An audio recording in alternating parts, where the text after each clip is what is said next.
Bonjour à toutes et à tous et bienvenue dans ce nouveau numéro de Qu'est-ce qu'on regarde ce soir? Et ce soir, on va regarder Gone Girl de David Fincher. Donc je vous préviens, pour ce film, le monsieur sort de ses acquis.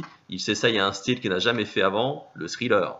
Bon, blague à part, David Fincher, bien entendu, on connaît les thrillers qu'il a fait avant, que ce soit Panic Room, Zodiac, Seven. On sait ce qu'il sait faire là-dedans. Il est très bon dedans. Il refait encore une expérience là-dedans. Et une fois de plus, c'est une réussite.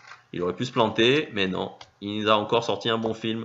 Pendant 2 heures et demie, on est vraiment happé dans cette histoire qui pourtant au début c'est très classique. Un homme rentre chez lui pour découvrir que sa femme a disparu. Donc forcément une enquête s'ensuit. Et donc on fuit tout au long, savoir qu'est-ce qui a pu arriver à sa femme pour qu'elle disparaisse. Mais sur ce pitch de base classique, il arrive à dresser une histoire vraiment pleine de rebondissements, avec au début cette famille qui a l'air d'être bien sous tout rapport, qui finalement cache beaucoup de secrets, même beaucoup plus de secrets qu'on pourrait s'y attendre au premier abord. Donc voilà, 2 heures et demie de film à rebondissement, on est tenu en haleine pendant tout le film, et en plus, en fond, on a droit à une petite critique du traitement des médias, de ce genre d'affaires. On a droit bien sûr aux habituels talk shows avec ces présentatrices qui se prennent pour des grandes juristes qui nous disent oui voilà lui c'est sûr, le mari il est louche. Notamment, il y a une scène dans le film qui vraiment, dès que je l'ai vue, je me suis pensé pareil. Voilà, c'est une scène où il y a une grande conférence de presse qui est faite pour faire un appel à témoins, pour essayer de retrouver la femme qui a disparu. Donc là, les photographes des journalistes demandent au mari, donc qui est joué par Ben Affleck, de se mettre aux côtés de la photo de sa femme pour une photo. Il fait un sourire, et voilà, le moment où il fait un sourire, tout le monde dit, ouais, c'est bon, ils vont dire, ouais, voilà, il sourit et tout, il est louche, machin, et ça coupe pas. Alors, on a droit à des scènes, à des talk shows, vous voyez, regardez, il a l'air content de lui, alors que sa femme, elle a disparu, c'est louche, machin. Et voilà, c'est vrai que le film, c'est vrai que c'est vraiment effrayant de voir.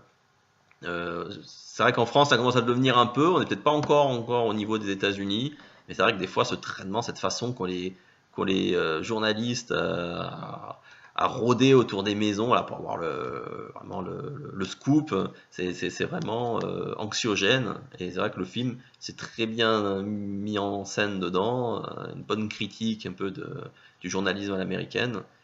Et donc voilà, Ben Affleck très bon dans tout le film. Même quand on découvre des fois des trucs sur son histoire, l'histoire de son personnage, on pourrait tiquer, malgré tout, il nous reste sympathique tout du long. Et franchement, 2 heures et demie qu'on voit pas du tout passer. Moi, j'ai regardé avec mon épouse. Au début, ça l'intéressait, mais elle disait, 2 heures et demie, ça va être long. Et au final, même pas.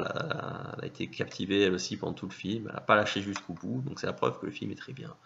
Donc, voilà.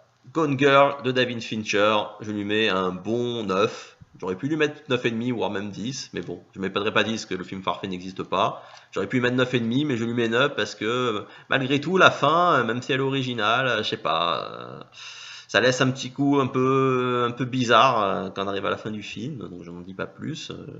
On va voir, peut-être que vous ne serez pas d'accord avec moi, peut-être que vous aurez trouvé que la fin était géniale, donc écoutez, je serais ravi d'en discuter avec vous dans les commentaires si vous n'êtes pas de mon avis. En tout cas, voilà, j'espère que mon petit commentaire, ma petite critique vous aura donné envie de découvrir ce film. Et je vous dis à très bientôt pour un nouvel épisode de Qu'est-ce qu'on regarde ce soir?